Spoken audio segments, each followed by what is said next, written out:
Hello po sa inyong lahat mga ka-crypto. Ako po si Pinoy Crypto Trader at sa video na ito ay atin pong pag-uusapan ang aking technical analysis dito po kay Dogwifhat ngayon pong July 10 taong 2024. Pero quick update lamang po tayo rito kaya diretso na po tayo sa pagti-technical analysis sa kanyang chart dito. At ayan, meron po tayong isang pattern dito na binubuo ng dalawang kulay puti na linya.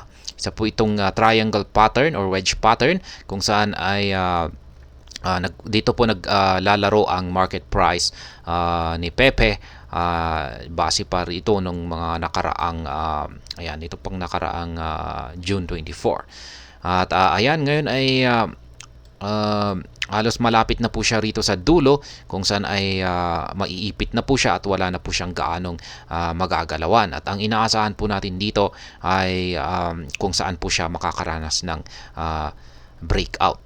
Kung dito po siya nakaranas ng breakout sa lower portion nito, ay babagsak po siya hanggang dito sa nakaabang rito na support line natin dito na 1.0087.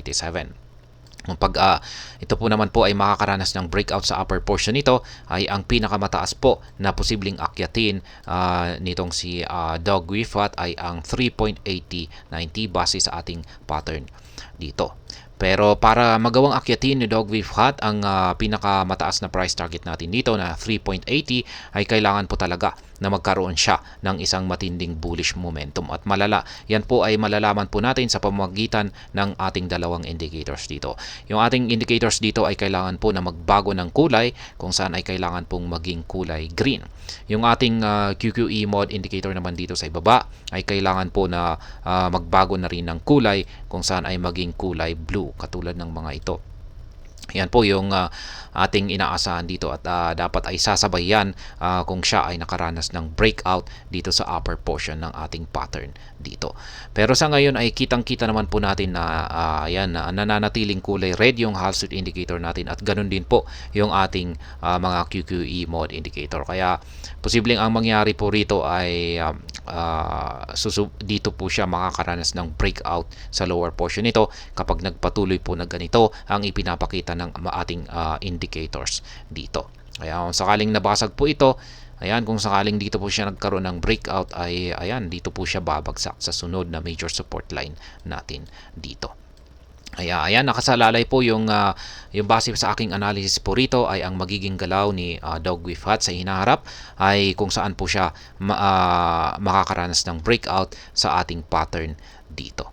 At ayan, wala pa pong na-trigger na ating mga buy pending order or sell pending order dito sa ating daily chart time frame na ito. Yung huling trade po natin dito ay nito pang nakalipas na June 18 kung saan ay nakabili po ako rito sa presyong 2.1171.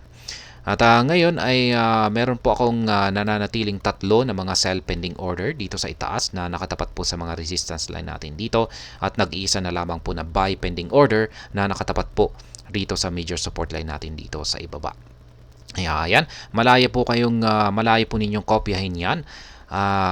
Or tularan ang aking simpleng paraan sa pagtitrade dito kay Dogwifhat. Para kung sakaling umaangat po ito ay sabay-sabay po tayong nakakapag-take profit at kung pag bumabagsak naman po ito ay sabay-sabay po tayong nakakapag-accumulate ng ating WIF token. Sa mga bago lamang po rito ay check na lamang po ninyo ang description ng video na ito para malaman kung anong platform at mga indicators ang ginagamit ko dito. At hanggang dito na lamang po tayo sa video na ito mga ka-crypto. Marami pong salamat sa panonood. Ingat po tayo lagi at God bless po sa ating lahat.